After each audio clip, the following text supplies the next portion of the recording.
Happy New Year. Hang on a second. What? Entertainment. Welcome to the Dr. PhilGood Show. Where is our music? Oh yeah, Happy New Year. Happy New Year. Our music. We're trying something new, folks. There you go. Welcome to the Dr. PhilGood, our weekly broadcast on trauma recovery, cellular health, and real-life healing from the inside out.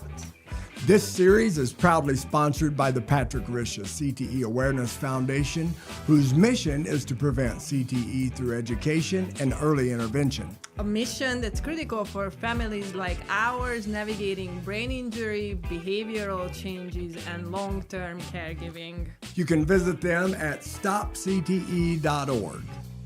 To learn more. Welcome and Happy New Year! Now, you guys got to really appreciate the fact that we do this stuff live with no rehearsal, literally, like just did something brand new. We could have rehearsed all week, but we didn't. No, We're not the rehearsing We're kind. not the rehearsing type. Well, I like to practice, but it's not the same, is it?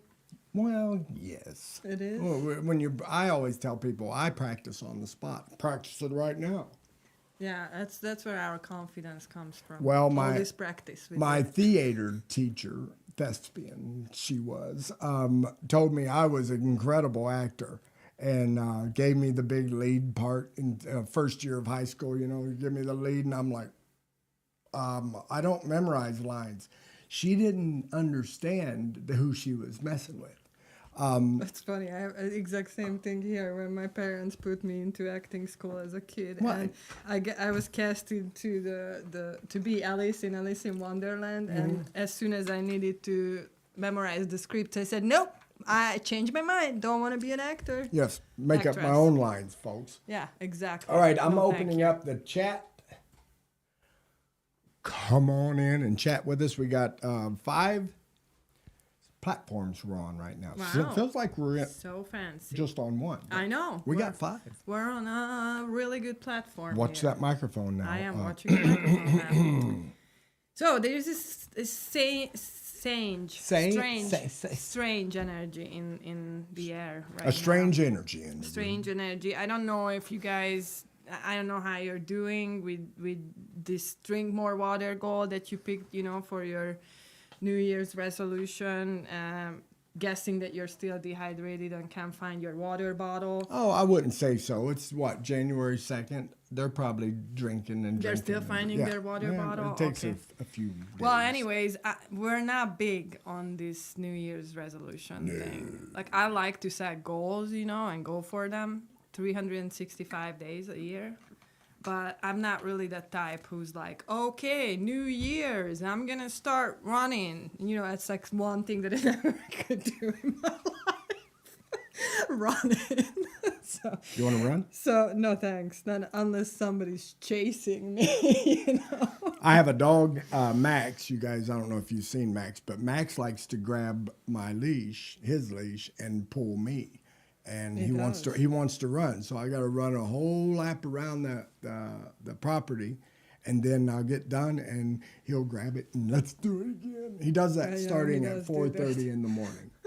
4:30 in the morning. But now, if you go, scroll down. Don't scroll down, because I assume that you love our show and you just want to hang out with us. But when we're done, you can scroll down, and then you look at people's posts, and all you're seeing is New Year's resolutions. This is what I'm gonna do. Like New Year's, new me, new hair, new color, new everything is new. And in reality, this time we're still hibernated. So this is really not about restarting. That's in the spring. Let's start. Actually. Let's start in March or April. Yeah, like March or April. Like that's kind of like how I'm planning right now what changes I wanna implement in my life, but I don't implement until the actual time is coming. So well, the point we're getting at is that the letdown, the failure of not achieving your resolution makes an impact on your nervous system. And actually, the holiday season already made an impact on your so nervous you're already system. getting smacked with a whole bunch of what do you call them? Dopamine and what is that stuff? Dopamine and serotonin. All that is a what? It's something Modulators. Modulators. We're already neurotransmitters, we already modulators, had hormones. We're already excited everywhere, and then. That's why I think people make New Year's resolutions. They see what they did last year. Well, there is the emotional hangover from Christmas and everything, but there is also the sugar, the alcohol, the overeating, the not sleeping, the too much caffeine, and have you ever made resolutions? And on. Did you ever make New Year's resolutions? I don't really have a recollection of any of them that I made. And you've been around me too long. So she can't remember. No, your mom said it was contagious. I've never been a New Year's resolution type of person. I actually, like how I did changes in my life throughout, like for example, when I quit smoking or, something important like that. If it was a big deal, I gave 30 days to myself before I attempted quitting. And throughout the 30 days, I would go into Alpha and visualize my goal. I would imagine my life without smoking, and I would do all that pre-work, for 30 days. Do you hear that, folks? That stuff matters. God gave us an imagination for a reason. And it wasn't just so we could be kids and look up at the clouds and see elephants. And he also created this season of preparation. Yeah. And so what I feel like where some of you are going wrong right now is that you think that this New Year's new me, it's going to change so much. But in reality, what would change so much is if you gave some rest to yourself right now and you would go into the hibernated planning mode. Here's something I want I want this to stick with you. All these brain health minutes, I've been in here recording them. They're a little over a minute long, and they have such amazing nuggets of wisdom in there from somebody who's banged their head a lot, I think. But what it's getting at, over time, little by little, just stay faithful. Oh, speaking of faithful. Just stay faithful. One thing, just pick one thing. Drink water, yeah, and then do it. And make sure you do it for what, 60 days before it becomes a habit? It's science is 21, but I really don't believe in going under 40 anymore. Yeah, so. Not since you got the Holy Ghost in your brain. So, but speaking of faith, where there's some biblical examples for what we're talking about, and one of them is Jesus went into the wilderness after getting baptized, and obviously that's a change, but the baptism, like it signifies a transformation, but also like there was a rest period after that, and so. As we're transitioning from one year to another, it may be a good idea to think about, okay, what is it that my nervous system needs? A fast and maybe just calm and not a new you, but a regulated you. Like focus on regulation instead of changing things around. You guys know the word depress, right? And a lot of people deal with depression. Look at it as instead, and a lot of people, myself, included, have seasonal depression. Right. But if you look at it differently, then it'll feel different. And I have went through it this year for the first time, successfully didn't drag myself into a place where I was fighting suicidal thoughts. And that was me that did that. Right. It was because here's what I did. My wife allowed me to do so. Crawled up in my recliner. And for a month and a half, I've watched everything there is to watch, nonstop. I went into deep rest. Yep. Deep rest. Yep. And there's a reason for it. We need it. Well, so let's talk about what happens when you eat too much sugar, you don't drink enough water, drink too much alcohol or caffeine and don't sleep enough, and you're like so Oh excited. Lord, I'm a nut if I do all that. It's oxidative stress, or increases, or you can call it allostatic load. It doesn't matter which term you're using. We're essentially talking about the same thing. Stress, anything that creates stress for your cells is going to create stress on multiple systems in your body. And so, thinking is just one. You were actually talking about this in the one of the brain health minute, or I'm sorry, you call it brain health Brain minute? health minute. Yeah, one of the brain health minutes. You were talking about, like, I totally lost my track of thought. What was I talking about? Allostatic load. Allostatic load, yeah. Hey! I still don't know. That's all right. She's standing too close to me. Don't stand so close to me. Oh, I can't even. It's all right, Fru. We'll move on. Allostatic Whatever. load. So all this stuff adds up. So that's what we're trying to make a point of these little changes that you can make. That's what I'm focusing on with Brain Health Minute. These little bitty things, and I say it over and over. I don't know if you noticed. I've done 12 of them. If you haven't seen them, just do a search on your Facebook, Brain Health Minute. David I got it. Carson. So the brain fog, you're talking about Yes. brain fog coming along because the brain not functioning. So think about if you don't think in symptoms, but you think in systems instead of symptoms, then you're gonna realize that your brain function is the result of the effectiveness of your neurological system, Got right? it. Yes. So coming out of the holidays and being overloaded allostatically, if there is such a thing, and you have this oxidative stress that's really high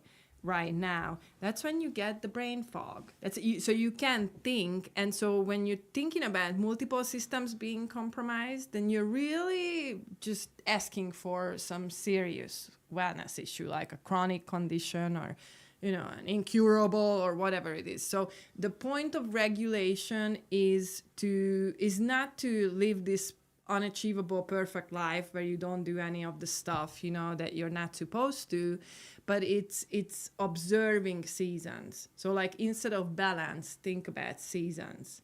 Think about, this is the season when I don't have to eat 2 pounds of candies every day.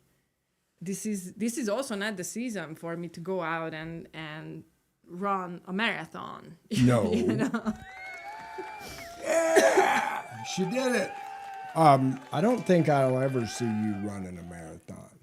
Yeah, but I wasn't talking about I know, myself. literally. I wasn't talking about Literally. I was talking to you, whoever you are listening. So reducing stimulation would be a good thing. It's really warm in here. Yes, it so. is. Oh my, I didn't think about that. Oh, yeah. Here, I'll help you. Yeah, no. Thanks. Yeah. So reducing stimulation is a good thing right now. I don't try to force it, of course, but if solitude works, if meditation works for you, if just listening Sitting in a to recliner music and or watching a movie, playing music that's what works works for for you, me.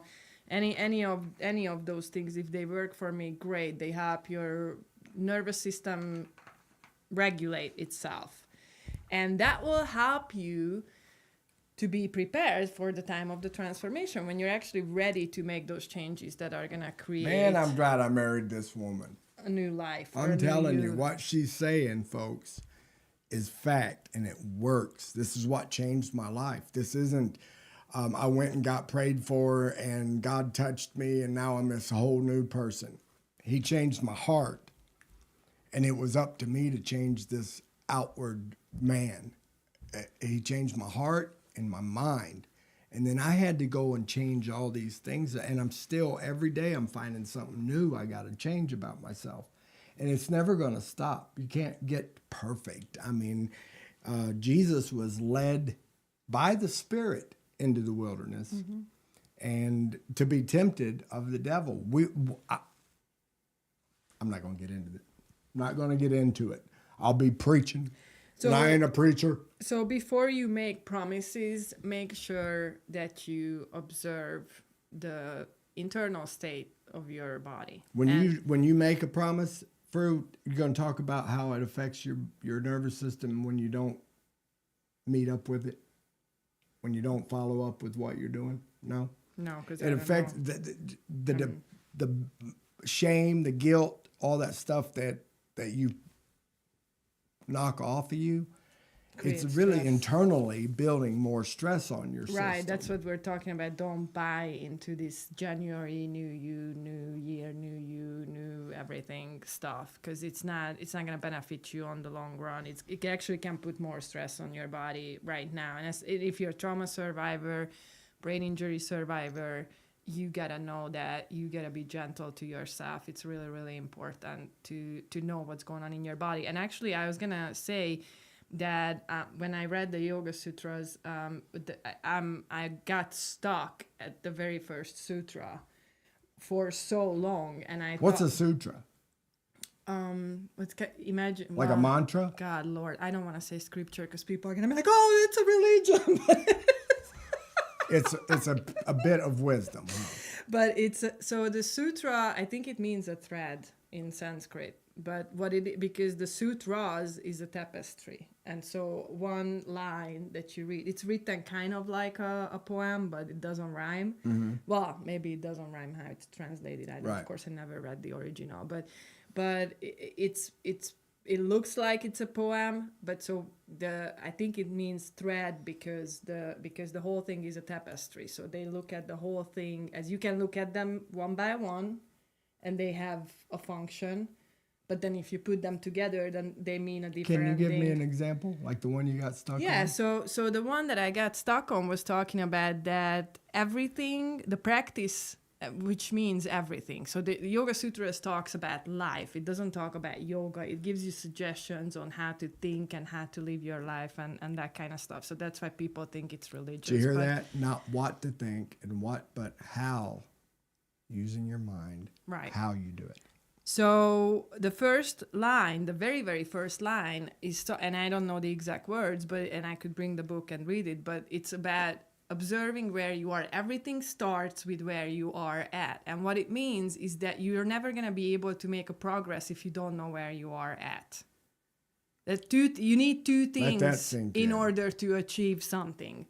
Number one, you need to know where you are at. And number two, you need to know where you're going to. Can I give you all a little bit of input on this where you're at situation? Yeah. Being demented, people can't grasp that I was or that I am. Right. Right. Temporarily, occasionally. Yes, and people can't grasp that, but it is the worst feeling I believe a human can have. Not knowing where they are at. Being lost. Yeah. Like lost in time, lost in space, lost in yourself. Like you don't know who you are. Lost in doing something. Yeah. So it all realizing that you're doing something. Just like you lost allostatic. The thought that I was gonna share. Yeah. If you were just walking along in the grocery store one day and all of a sudden you don't know where you're at, you notice you're in a grocery store and you just keep walking and someone walks by and says, "Hi, David," and you go, "Hi." And you, that feeling of not knowing, if it wasn't for God keeping me, I wouldn't be here. It's the worst feeling. But I just wanted to put that in God as kept input. You yes. So that you would be here and share this. And so that people. sutra is saying about, or what you were saying about knowing who you are, where you're at, is important. Just think about it. It's the most important thing. It is the most important thing. If I took who you are away from you and you didn't know who you were, I just don't understand if anyone can grasp. I don't know if anyone that's why, can and you see, that's that. why I get lost in that one sutra in reality, because when I read it, I thought, man, this is like the simplest thing and nobody has ever told me. Like, at least not this way, that's for sure. And it's like the simplest thing. It tells you everything about being and desiring and setting goals and you know, like everything. this relates to every single thing in your life, and it's so simple, and it hasn't been shared with me until I opened the book and I read that line, and I went like, holy cow, how important really is this? And if you can't do that, then authenticity is failure. There's no authenticity when you don't, like you can know it. I'm really good. I hide it well, so no one notices, but Fru gets it. And authenticity's gone.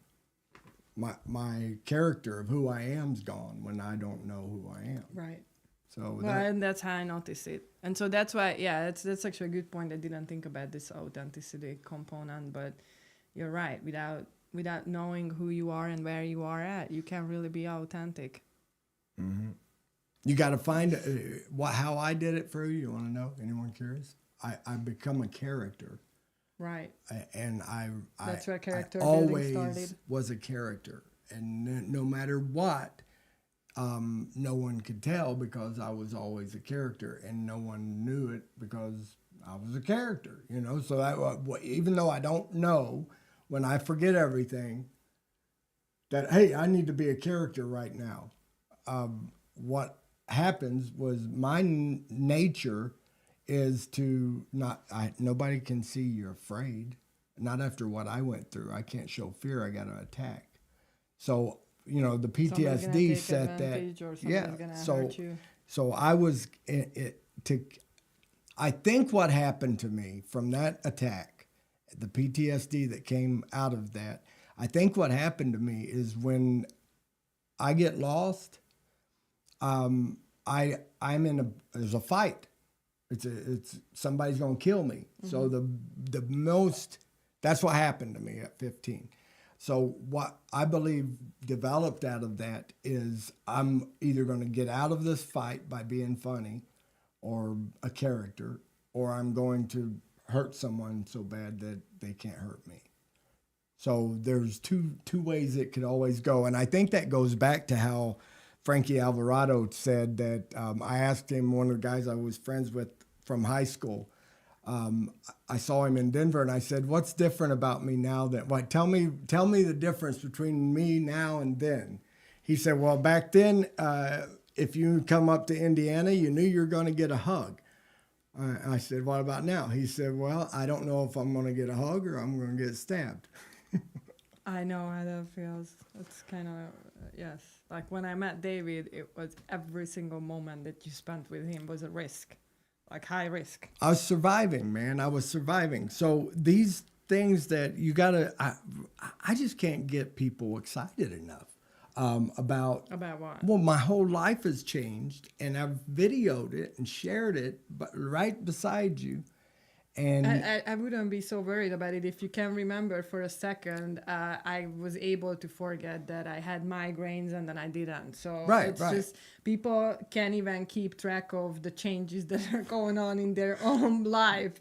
So don't think. Well, I want to impress on you guys that what we're doing in here isn't a bunch of fluff. What we're doing isn't here to cosmetically entertain you.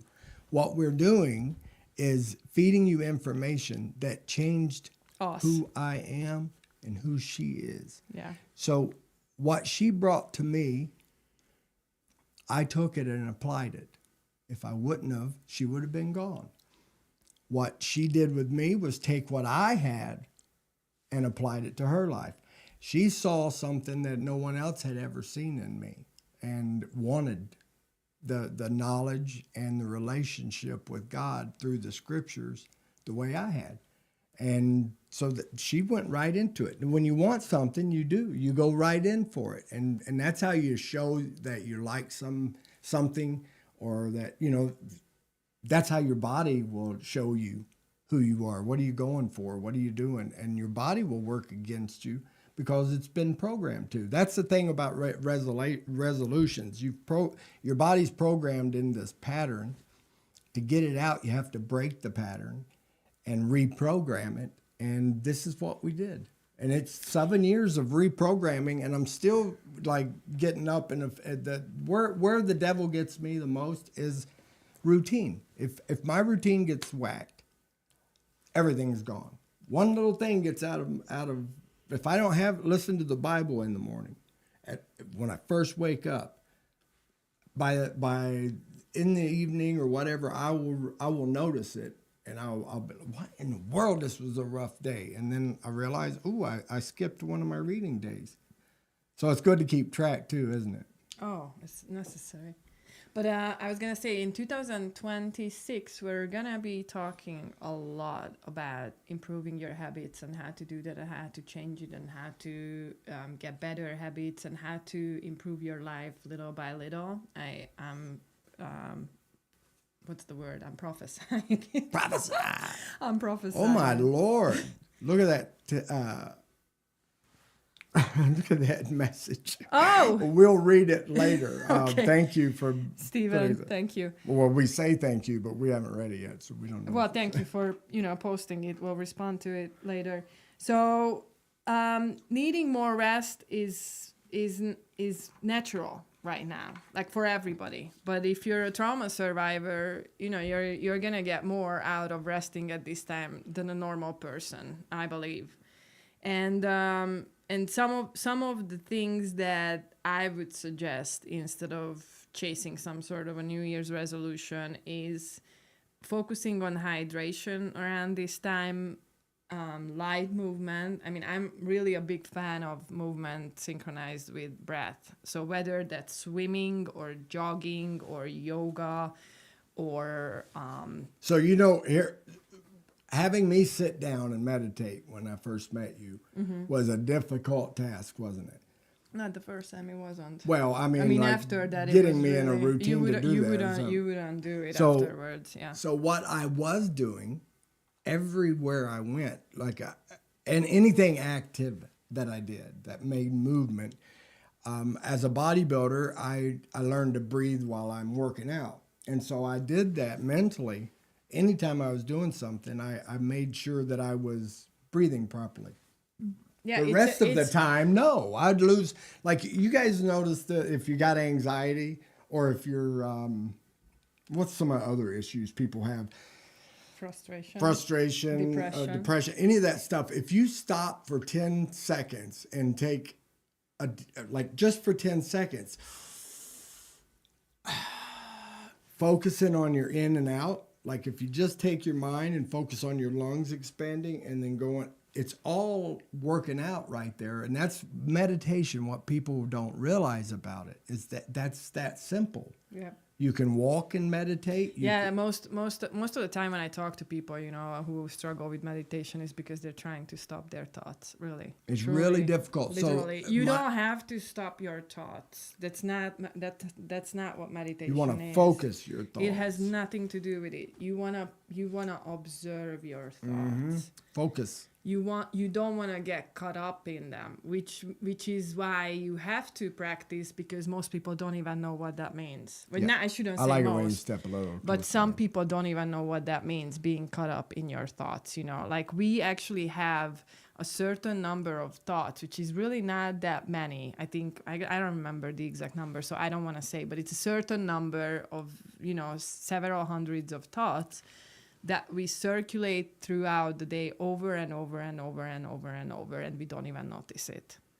And so the reason why meditation, when it comes to the thoughts, is helpful is because if you get used to a practice where you observe your thoughts, then your awareness is going to expand this is going to become a routine that you're actually observing your thoughts. Correct me if I'm wrong on this, but what I believe is, like, my focus was so hard to, like, my thoughts were so many. Mm-hmm. How fast my brain was going, and it was everywhere. Just if you sit around me 5 years ago, 6 years ago, 4 years ago, I'd wear you out just by all the conversation that I had and how many different places I went with it. But the way I can get myself to focus was to do squats. And while I'm doing squats, I'm meditating and breathing, and I'm focused on the movement, and so that helped me. Still does your nervous system. Keep the thoughts from running everywhere. Yeah, because that would be a nervous system dysregulation issue. If you have too many thoughts and they're coming too fast, and you can't even make sense of them. That would be Now, hyperactivity in the there's brain. a lot of folks going to watch this through that have someone in the house or are someone in the house like me. I'm so much better now. And like you finally have quiet and peace and you get to say something without me talking over her. But during all that time through, I didn't want to be that way.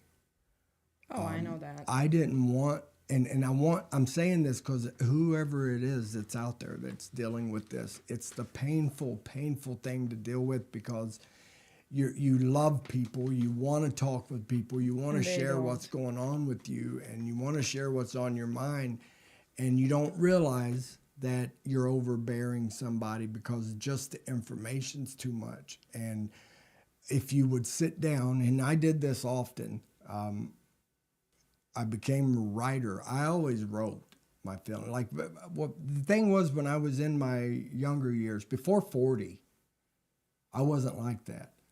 But after 40 years old, I just changed. Everything changed on me. My symptoms got worse. But in my younger years, I didn't have the inability to keep my mouth quiet. I would sit and write all my thoughts. And they were interesting. I had a lot of thoughts, but I kept them on paper. And so if any of you are struggling with this, and it hurts when your mom or your dad or your wife or your brother or your kids get aggravated at you and don't want to be around you, or just don't come over because you're going to talk their leg off. I had a family member say that they couldn't deal with working next to me because how much I talked. It was difficult for them to focus on the work they were doing. I want you to know that it's not personal. They're not you. This is you, but it's you're not stuck in that place. Right. There's hope. It is hard on everybody, but there is a way out. Yeah, there's a way out. And that's what matters. And that's, I'd like to actually emphasize that, because quite often when I post about the CT/traumatic brain injury related issues that I experienced hands-on in our relationship, that I get a lot of boos, and it's because it sounds depressing. It doesn't to me, because I know that there is a way out. So if it sounds depressing to you, then I have to tell you that you're looking at the whole thing from an incorrect angle, because the correct angle is that it's a challenge that you can overcome. And I'm not saying you can overcome without help, but I needed help. But this part, I had to be left alone.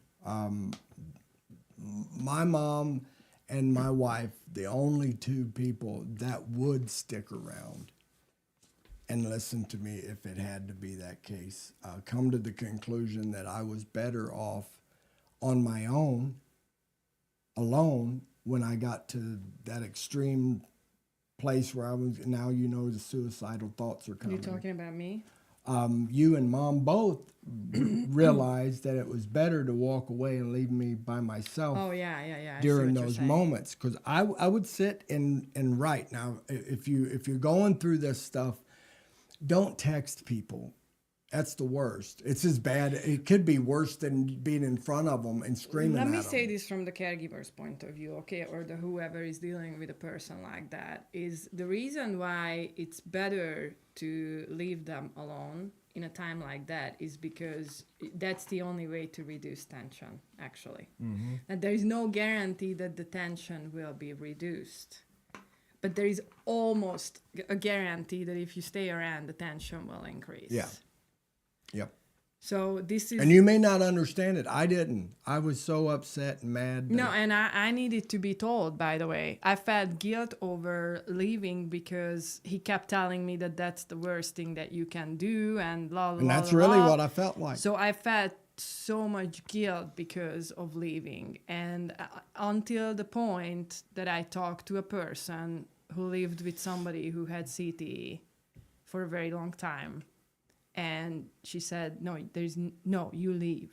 There's no but or if or when. Whenever that happens, you get in the car and you leave. Or if you can't get in the car, you walk out of the house and go for a walk. You leave. Go over to the neighbors. Go to a friend. Do whatever. Go get a coffee. My dad gave me that advice when I was a kid. When I was 22 years old, said go walk out the door and just take a walk. But that's from your point of view. Like when you I'm talking to those people who are taking care of somebody or spending time with somebody who is like this. So it works both ways. If you're at the place where I was in our relationship, I didn't have the ability to walk away. Do you know why? Because we're talking about nervous system regulation. Mm-hmm. So a hard shift, a change, a different environment, a different conversation, or going from having conversation to not having conversation. It provides your nervous system with an opportunity to reset. Right. Restart. That's why that works. See, I didn't know the answers to this, but as a young man, I had control. An ability to walk away. Now, like I said, after 40, I couldn't walk away. Yeah, I got it back. And it's awesome. So I'm sharing, we're sharing all this, folks, to help. And so I hope you can listen through it all the way and learn from it, because there's hope. So spending time in nature, staying away from social media, all of these things are going to help you with relaxing if you choose to. And you know, just like any kind of stimulation that would normally get you going and excited or whatever, just reduce those during these times if you feel overwhelmed. And you know, it's needing more rest is not giving up. So it's you don't have to feel like you're a failure. Right. If you come from my family, you have a real hard time sitting down and doing nothing. Right. In our family. So you may have that issue. Just blow everyone off and sit down. That's boundaries. You know, this comes to that point where there are going to be some people who will conclude somehow that you're lazy. That you're lazy and you don't need rest.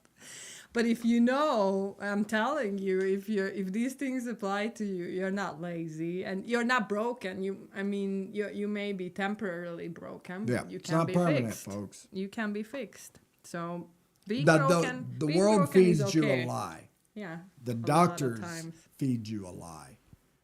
You know, these chronic issues or these incurable diseases are meant to shock humans and them not be able, like, we're not supposed to fix everything with a pill or a shot or not. God built this place without all that. Yeah. You know, we're here trying to be God, doing this, doing that, and control. And the less we deal with doctors and the life that the world wants to feed you, the better we are, aren't we? Yeah, absolutely. Yep. If I could just get the gas stations out of my life. This is hilarious, you guys. The gas station. Gas station sells heroin now. Not real heroin, but I really don't think that you understand this joke unless you live, in one of these states around here. No. Every gas station, if you've ever been in jail, is full of commissary. Correct, but it made me think while I was in jail and paying $150 a week to get my Cheetos. What? I didn't even eat Cheetos. Yeah, but if you live in a city, there is a grocery store next to the gas station where you can get a better option for less. Absolutely. So that's but people are going for the convenience. But in the city, that's not a convenience, is what I'm saying. For you, it's a convenience because it's on your way when you go somewhere. But it's a lot faster than it is going into a deal. Somewhat faster. Yeah, that's why they're there and packed full of junk food. Anyway, what I was saying was, while I was in jail, I started thinking about this, and I'm like, you know what? This is just the same as outside, except for the walls. I got a pattern that I'm going through. I walk from here to there and do it over and over for however long I was in there, 30 days. But when we're out here, you've got this route that you're on where you go to work, you go to church, you go to the store. You go to work, to church, and the store.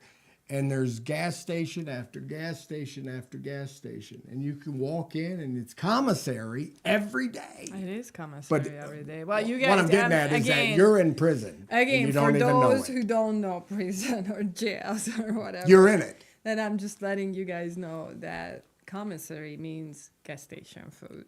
Yeah. It's equals to it because you cannot send healthy food to your loved ones in jail. And They laugh at you. yeah, and you cannot send your own mean- food. They laughed at me when I asked them if I could bring food for my husband, and they were like, "Food? Well, no, you cannot." I said, "Okay." Is it a never ramen mind." noodle? Yeah, well, no, I wouldn't have let me to do that either. No, they won't. So you're not behind, and you are simply recalibrating. If you feel this energy, just be okay with it. Yes. Just that's all. Have a good new And year. in the chat, I would love for you guys to name one of the things that you will do this week or you have already done to regulate your nervous system. You know, whatever your favorite way of relaxing, chilling, whatever it is, I'd love to hear about it. And if you are craving accountability and a community that can help you with all of the things that we've been talking about here, then I would love to invite you to our Dr. PhilGood community. The wellness. Tuners. The wellness. Tuners. It's a private group Tune on you up, Facebook. folks. And we will accept you as long as you answer a few simple questions. And, you know, we will just work with you on whatever you're working on, really. I mean, if it's wellness related or trauma or nervous system related, or, you know, I have to say brain, because I realize that people don't realize that the brain and the nervous system are the same. The gut and the brain. No, the brain and the nervous system. The nervous system also operates in the gut, right? I mean, And the that's nervous same system as the operates brain everywhere. But I mean, together, which one? They work together, correct? Is what Yeah, I and the reason why I'm saying is because I keep hearing from people saying that I had a brain neurosurgery. Well, there is no yeah. such a thing as not a neurosurgery if it's a brain surgery. The brain, no such a thing as not. not a surgery if you had a brain So we're just surgery. educating ourselves and you at the same time, of me anyway. Neurology is the study of the brain. Correct. So just keep that in mind that I use these interchangeably. I talk about the brain and I say nervous system. And so, you know.